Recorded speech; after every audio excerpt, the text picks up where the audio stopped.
Komið þið sæl. Allt sem þú veitir athygli vex og dafnar. Og næstu vikur ætlum við að fjalla athygli, valfærni, tilgang, heitbindingu, framgöngu, innsæi, þakklæti og síðan hvernig við verðum örlátar verur í framhaldi af þessari vegferð á þessum 7 skrefum varanlegrar velsældar. Og ef við byrjum á athyglinni þá athyglin auðlindin, orkan sem við höfum til ráðstöfunar í þessari tilvist. Og oft veltum við því fyrir okkur hvað athygli er. Það segir okkur hvað athygli er ekki. Athygli er ekki einblína, sem við köllum fókus, eða einbeiting.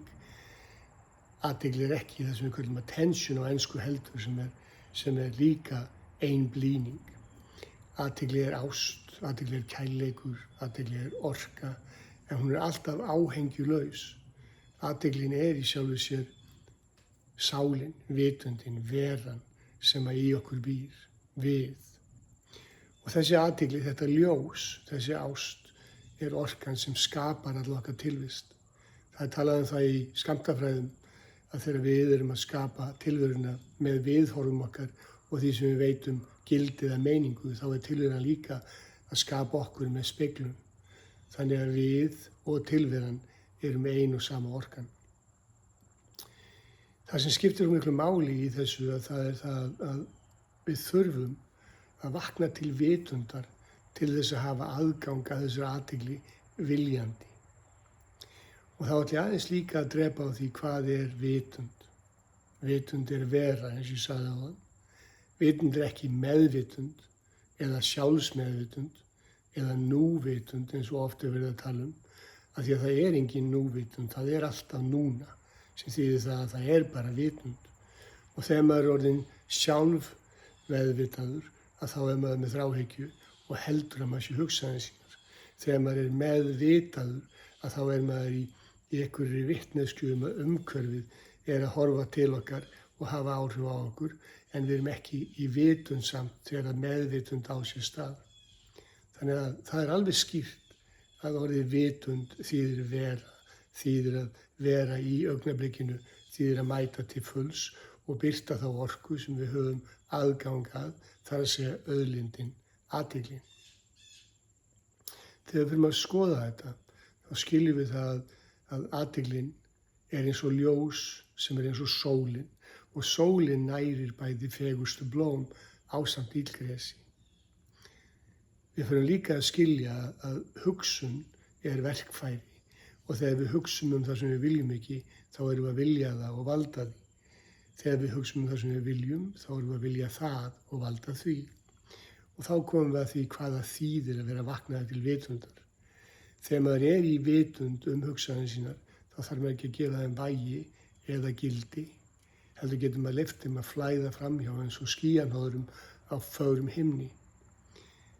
Ekkert hefur meiningu, gildi eða vægi nema að við veitum það og það er ekki fyrir við erum tilbúin til að verja okkar orku í þann vöxt sem við ætlum að hafa áhrif á eða til dæmis laða að okkur sem að eitthvað ferður að virkni, að valdi.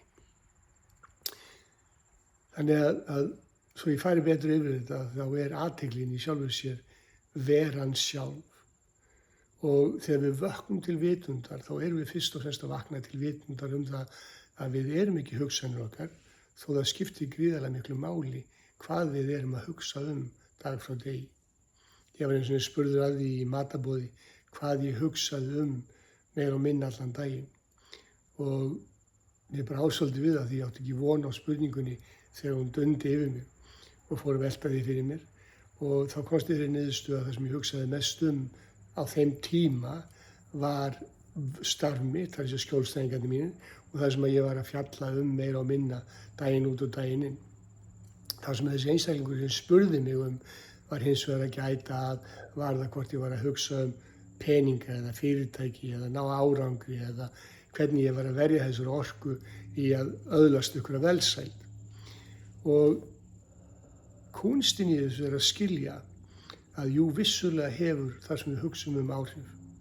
Og ef við erum að hugsa í þráhyggju það sem við viljum ekki, að þá er það vissulega að hafa áhrif á okkar tilvist og við erum að laða að okkur það sem við viljum ekki af því að við erum að veita því athygli. Á nákvæmlega sama hátt erum við að valda því sem við viljum viljandi þegar við erum í vitund. Þannig að við getum séð bara í þessari samlíkingu hversu mikils virði það að vera vaknaður inn í þessa vitund og þann skilning að við erum fyrst og fremst sál en ekki hold sem mold.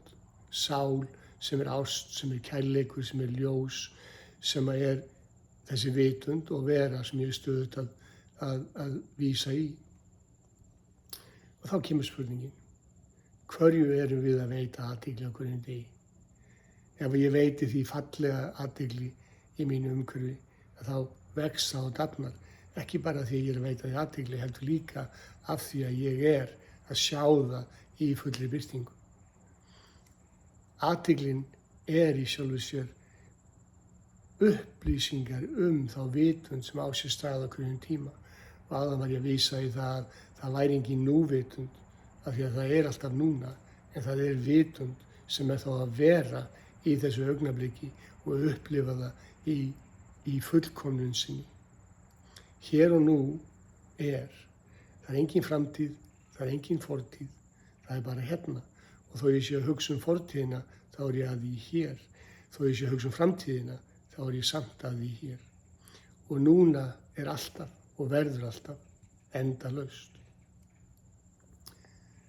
Þegar við náum utan þetta, að athyglin aflið sem við höfum til ástöðunar, þá þurfum við líka að byrja að skilja að það oft ekki sjálfgefið að menn geti valdið vitundinni, valdið athyglinni, verið til staðar, verið með sér, verið í sér.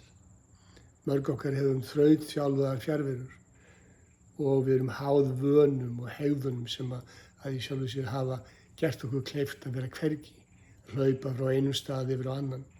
En tækifærið að taka fulla ábyrgð á því hvar maður á hverjum tíma með því að byrja að fylgjast með sér, með því að byrja að veita athygli hegðun sinni, með því að byrja að veita athygli öndun sinni.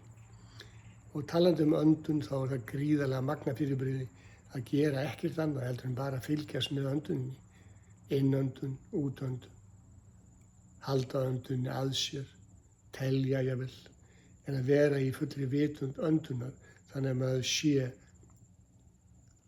að magna sína tilvist með súrefni á sama tíma og maður að þjálfa athyglina. Annað sem ég bendi fólki á að auðveld og mjög árangursrík leið og meiri segja öflugasta hugleiðsla sem ég hef kynnst, að það að tyggja matinn sinn.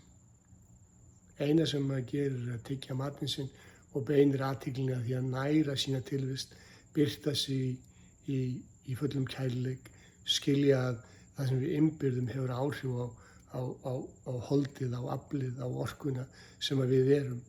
Og þegar við erum að næra velsæld, þá veljum við næringu á alltaf forsendum heldur en þegar við nærum vansæld.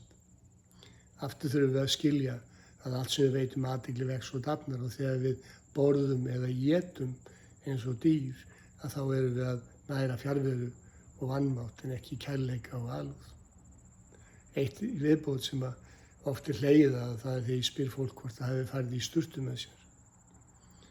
Og menn hvá við og segja já, þetta hef ég farið í sturtu með mér.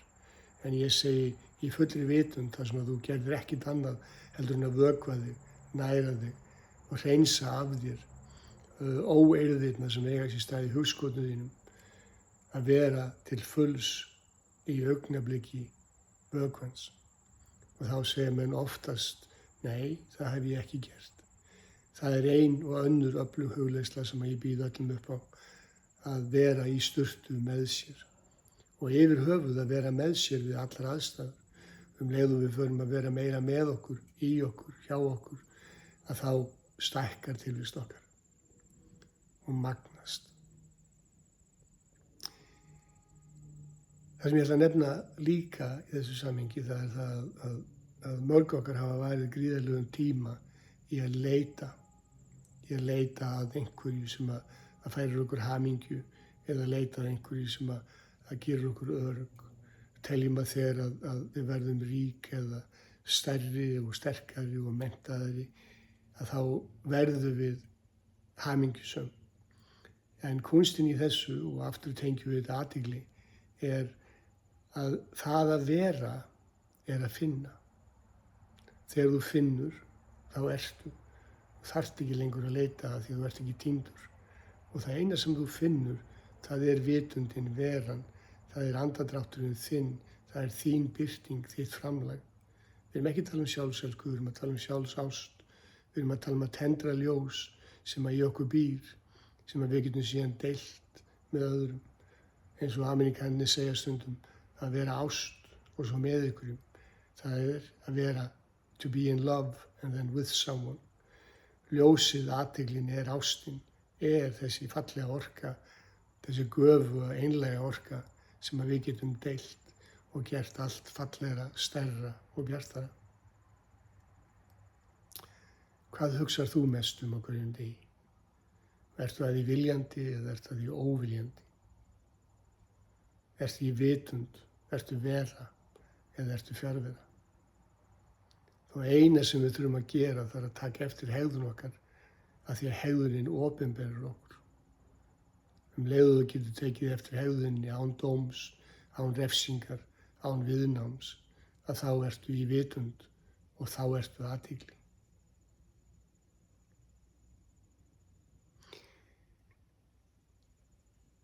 Í næstu lotu eða næsta samtali þá ætla ég að fjalla valfærni sem að við notum oft yfir ábyrgð. Og þegar ég segja að velja viljandi, að vera í vitund, að þá kemur það vald úr valfærninni. Og ég ætla að minna á að lokum að vilja er verknaður. Vilji þýðir vald, ekki ógnarvald, heldur vald kyrrðarinnar, vald orkunnar, vald ástarinnar. Ef við viljum sannarlega valda einhverju, þá þurfum við aðgerð. Viljið ekki von eða væl eða löngun eða þrá eða ætlun. Viljið er valdið sem okkur er gefið og þegar við framkvæmum í þágu þessum sem segjumst vilja, að þá erum við valdandi verur, valdhæfar verur. Og það er það sem við fjöllum í skrefi 2. Hjartans þakkir.